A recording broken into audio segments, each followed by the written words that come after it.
네, 반갑습니다. 열반제일을 맞이하여 여러분들께 법문을 해드릴 해인사 유락승가대학원에서 후학들을 가르치고 있는 금강 스님입니다. 반갑습니다. 오늘 여러분께 해드릴 법문은 열반제일에 있어서의 부처님의 가르침입니다. 부처님께서는 늙은 몸을 이끄시고 쿠시나가라는 열반의 도량에 유행을 가시면서 그 쿠시나가라에서 많은 대중들 앞에서 몸소 열반을 보여주셨습니다. 이 열반은 깨달음을 얻었을 때에서의 열반과 다른 육체적 소멸을 맞이하시는 완전한 열반이라고 이해하시면 되겠습니다. 부처님께서는 처음 탄생하실 때에도 길 위에서 탄생을 하셨고 많은 중생들을 구제하기 위해서 길 위에서 많은 대기설법을 하셨습니다. 그리고 마지막으로 쿠시나가라는 곳에서 열반을 맞이하시면서 길 위에서 마지막 열반을 얻으셨습니다. 부처님께서 길 위에서 대중을 위하여 설법하신 기간은 총 45년이라는 기간이셨습니다. 많은 중생들을 위해서 대기설법으로서 깨달음의 방향을 보여주셨는데요. 가장 마지막에 설하신 법문은 불교의 가르침의 중요성과 부처님 열반하신 이후 남아있는 후학들을 위한 부처님 마지막 가르침이 되겠습니다. 이 열반에 있어서 부처님께서는 아난에게 자등명, 법등명, 그리고 경과 율에 의지하며 살아갈 것을 부촉하셨습니다. 자등명은 자기 스스로를 믿으라는 것이고 법등명은 부처님 가르침에 의지하라는 것입니다. 그 어떤 가르침이 아닌 부처님의 가르침과 다른 누구가 아닌 자기 자신을 믿으면서 법에 의지해서 수행 정진할 것을 강조하셨고요. 그리고 계와 경에 의지해서 지내라고 말씀하셨습니다. 이 계에 의지하라는 것은 이계위사, 즉 계를 스승으로 삼아서 살아가신 것인데 왜 계를 부처님께서는 강조하셨을까요? 부처님이 열반 이후에 왕사성에서 500아라한 비구가 모여서 결집을 이루었을 때 가장 먼저 결집이 된 것도 우바리 존자에 의한 율입니다. 계는 바르게 살아가는 것을 의미합니다. 현대적으로 있어서는 도덕적인 가르침이라고 이해하시면 쉽게 다가오실 수 있습니다. 제가신조들이 믿고 따르는 오계는 우리가 살아가는 데 있어서 그 누구에게도 피해를 주지 않고 내가 바르게 살아가는 방향을 제시하고 있는 것입니다. 이처럼 계는 모든 사람이 바르게 살아갈 수 있는 방법을 제시하고 있기 때문에 불교가 모든 주변 사람들에게 비난과 멸시에서 벗어나 가장 바람직하게 전승될 수 있도록 부처님께서 계를 강조하셨다고 볼 수 있습니다. 부처님께서 열반에 드신 쿠시나가라는 부처님의 제자들이 부처님의 장례를 치렀던 곳이기도 합니다. 부처님께서 열반에 드시기 전에 아난에게 자신의 장례는 출가자들이 신경 쓰지 말고 많은 제가자들이 자신의 장례를 치를 것이다 라고 말을 남기셨습니다. 그런 이유는 출가자들이 혹 장래에 관여하게 될 경우 많은 출가자들이 수행과 정진에서 벗어나 오히려 부처인 자신을 섬기지 않을까라는 부처님의 염려도 담겨 있을 것으로 생각합니다. 부처님이 열반하시고 그 열반의 장례를 대가섭에 의해서 장례가 치러지고 난 이후에 7쪽의 주변 부족들이 와서 부처님의 장례를 마무리하였습니다. 이렇듯 부처님 열반 때에는 제가자와 승가가 함께 장례를 치렀지만 승가의 구성원인 비구 비구니는 부처님의 유훈에 따라 장례 문화에 더 이상 관여하지 않고 마지막엔 수행 정진하는 것이 부처님의 뜻이라고 이해해서 수행 정진에 더 집중하게 됩니다. 이렇듯 부처님께서는 자신의 열반이 번뇌를 소멸시키는 것임을 직접 보여주기도 하셨지만 후학들에게는 자등명, 법등명이라는 가르침을 통해서 자기 자신이 아닌 출가자 스스로 믿고 내 가르침을 따르라는 마지막 가르침을 남기셨던 이유이기도 합니다.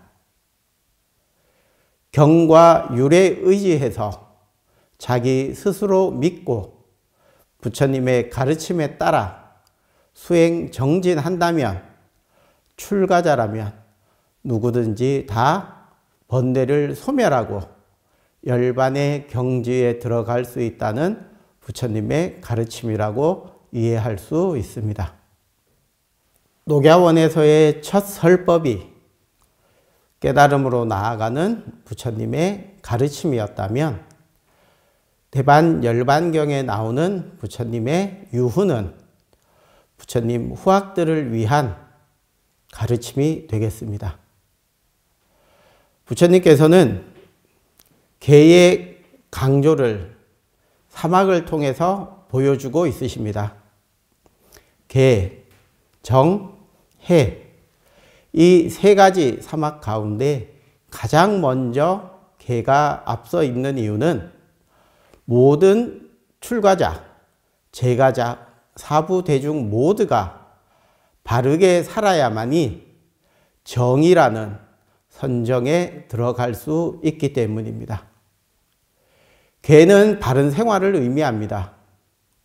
그렇기 때문에 바르게 살지 못하고 내 스스로, 자기 스스로 불안한 마음을 가지고 살아가게 된다면 정이라는 선정 속에 들어가기 어렵습니다.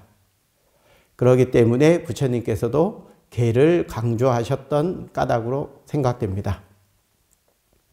그렇게 계를 잘 실천하며 선정에 편안하게 들어가게 되면 고요한 바다와 같은 상태 속에서 여러분들은 부처님의 지혜인 삼학 가운데 가장 마지막인 해, 반야, 지혜를 얻게 되실 겁니다. 이처럼 부처님께서 마지막으로 강조하셨던 것은 본인 열반 이후에 모든 대중들이 편안하게 살아가며 불교가 다른 종교와는 다른 가장 큰 특징을 보이면서 꾸준히 이어지기를 바라는 마음에서 하셨던 유훈이라고 생각됩니다. 부처님께서는 길 위에서 태어나셨고 깨달음을 길 위에서 얻으셨으며 길 위에서 중생들을 위한 가르침을 펼치셨고 길 위에서 열반을 성취하셨습니다.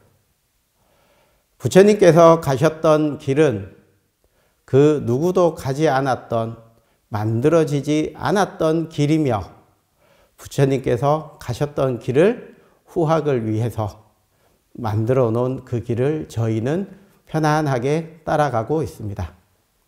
녹야원에서의 깨달음이 정신적인 열반을 성취하신 거라면 쿠시나가라에서의 열반은 완전한 육체의 소멸을 통한 열반을 우리에게 보여주셨습니다. 이렇듯 부처님께서는 길 위에서 모든 중생을 위한 설법을 하셨습니다. 부처님께서 얻으신 법은 그 누구도 가지 않은 인도 당시 많은 이들이 개척하지 못한 부처님만의 길입니다.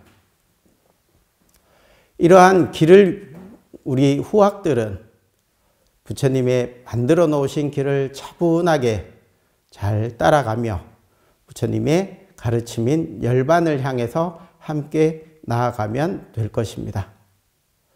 우리 스스로가 개척하는 길은 따로 만들어져 있지 않습니다. 항상 부처님이 닦아 놓으신 개, 정, 해, 사막과 수많은 설법들이 우리가 나아가야 할 방향을 제시하는 길이 될 것입니다. 열반은 특정 누군가만 얻을 수 있는 것은 아닙니다. 많은 이들이 함께 정진해 나아간다면 승속 상관없이 많은 비구, 비구니, 우바세, 우바이, 사부대중이 함께 열반의 길을 갈 수 있을 것입니다. 열반이라는 것은 어려운 것이 아닙니다. 탐진치, 삼독을 소멸하면 누구든지 성취할 수 있는 것이 열반입니다. 부처님만 열반을 성취하는 것이 아니고 출가자만 열반을 성취하는 것이 아닙니다. 불교를 믿는 모든 이들이 부처님의 가르침을 따라 열심히 정진 수행하고 또 그 가르침에 따른 삶을 살아간다면 탐진치, 이 세 가지 삼독은 누구든지 소멸할 수 있을 것입니다. 그런 삼독을 소멸한 다음 우리가 부처님의 깨달음과 같은 열반의 경지에 함께 들어가실 수 있을 겁니다. 열반을 특정 누군가의 것이 아닌 모든 중생들의 것임을 부처님께서는 이 땅에 오시면서 사람의 몸으로서 보여주셨고 우리와 다르지 않은 열반의 모습을 보여주시면서 우리 중생들에게 깨달음, 열반이 어렵지 않다는 것을 몸소 보여주셨습니다. 부처님께서는 깨달음을 통해 연기법으로서 저희 중생들을 구제해 주셨습니다. 쿠시나가라에서의 열반은 그런 연기법이 소멸되고 본인도 윤회를 마치시며 탐진치 삼독을 소멸한 중생으로서의 모습을 너와 내가 다르지 않다라는 모습을 보여준 것이라 생각합니다.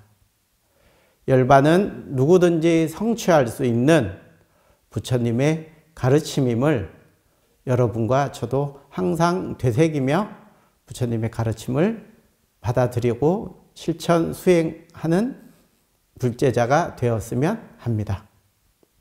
부처님 열반 제의를 맞이하여 여러분들께 열반의 의미에 대해서 간략하게 이야기 드렸습니다. 모든 불자님들 성불하시기 바랍니다.